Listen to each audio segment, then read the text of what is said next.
Okay, joined now by Treaty Manager Tommy Barrett. Tommy, 7-0. I mean, it speaks for itself, doesn't it? It went wrong from the off tonight against a team that you've drawn with 3 times. Yeah. What actually went wrong tonight?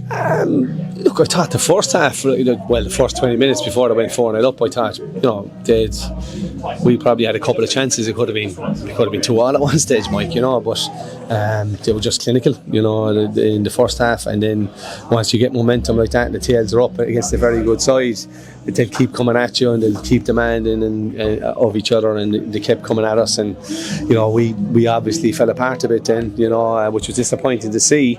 But we conceded goals, really sloppy goals that we normally don't concede. Some of it good finishing, some of it very, very poor defending. And look, there's no excuses. We were well beaten.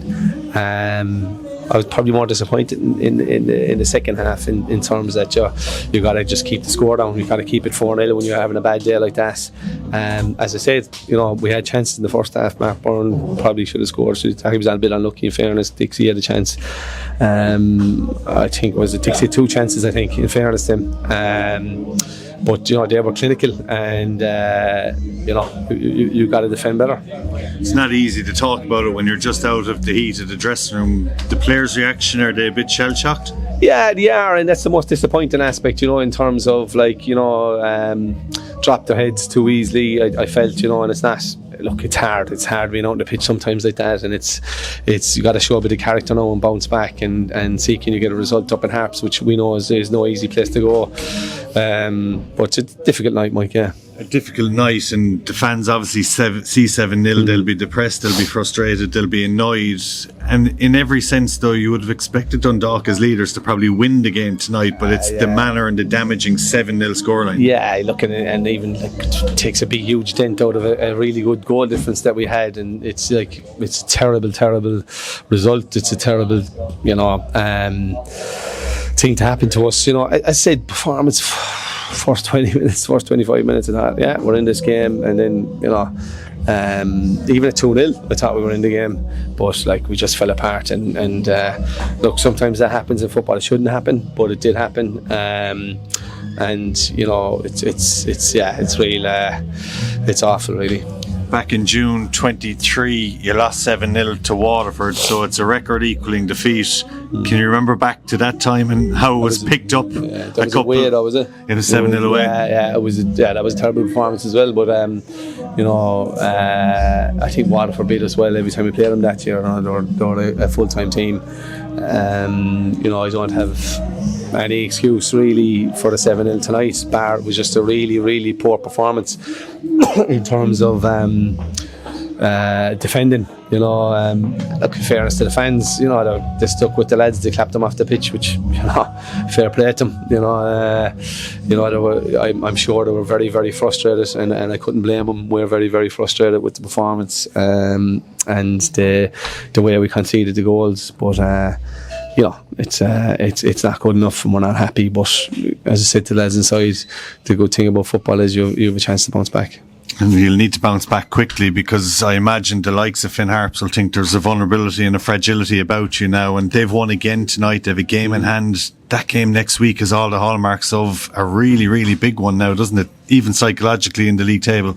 Yeah, I don't think they have a game in hand. As far as I can see, I think that was a bit of a mix-up because with the game with Kerry, but at the start of the season. So, but either way, if they go and beat us next week and try to beat us, obviously they will be trying to beat us. If they beat us, there's a point in it. So it's very close, and I thought they might be the team. To be fair, they're in a good run of form. They've signed well in July. But look, we have to show a bit of character now, and we have to bounce back and get a result up in Harps. And the games after that don't come easier either, because it's UCD Cove before you probably come into the winnable ones in your eyes. Will 4 wins probably still do it, do you think? Yeah, I think so. 3 or 4 wins, 4 wins probably get you up there. But it's hard to get wins, Mike. We're in a difficult run at the moment, and it's not good, obviously. So look, as you said, do we expect to beat Dundalk? Well, we expect to win every match, but you want to win every match. But the manner of defeat is a bit worrying. But you just have to, look. I said to the lads inside as well. It's every position is up for grabs now. But then as a footballer, you're going to have a lot of bad days, and you're going to play. You're going to play poorly at times, and the lads have to show character now and seeking to bounce back, and that's in essence that's the reality of it.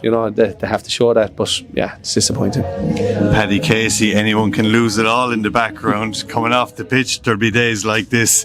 There's a bit of a feeling about tonight, but with 9 games to go, Tommy, if somebody offered you this at the start of the season, you'd probably still take it. You would, yeah, but again, like we go back to it, to lose 7-0, it does knock your confidence.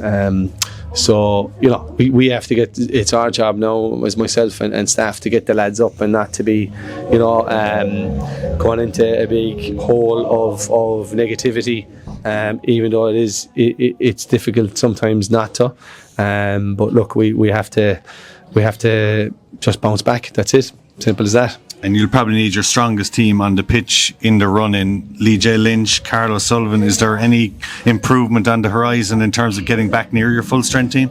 Oh, look, obviously Lee J and Carl are they were 2 full-time players that we got in the last season. So they're 2 top quality players for us. With their experience, they are missed, but injuries happen during the season. You have to take the good with the bad.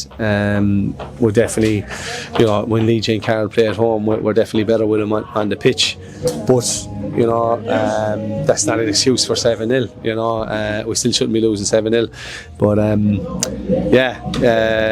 Lee J is, I think he's another few weeks off, and Carl we were hoping to have back this week, but it still didn't feel 100% right. So and when your ankle doesn't feel 100% right, we weren't going to risk him. So we're hoping to see a specialist next week, and if we can get him back for the following week, it'd be great. It would be a big boost and a timely boost. You're one of the longest serving managers in the league. Where do you go now to the depths of your experience to get yourself out of this little rut and inspire the players now for the next 9 games? Yeah, look, you have to keep your cool. That's the main thing here when things like that. That's happened to me plenty of times, So when you got to keep your cool, you got to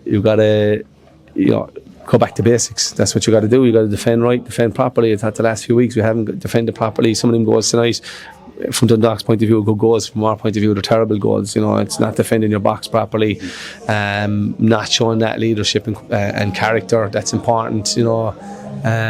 Making more demands off each other, and we got to do that this week and see who stands up.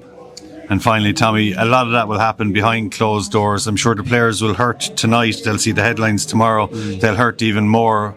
Are you confident with what you've walked out from in that dressing room in the last few minutes, that there's enough character, there's enough belief to see you through now?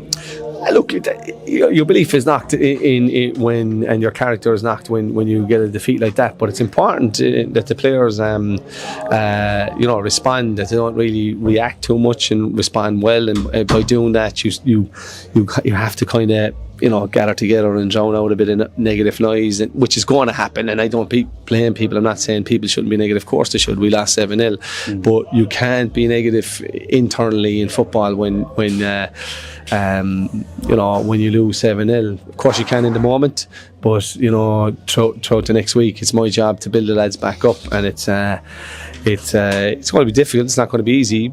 Finn Harps is a very difficult place to go, but it's certainly one thing that I've learned from managing is anything can happen today. If we had a good start and we get a bit of momentum up there, a bit of belief comes back then quickly. So that's what we have to do: get back to the basics and build that belief.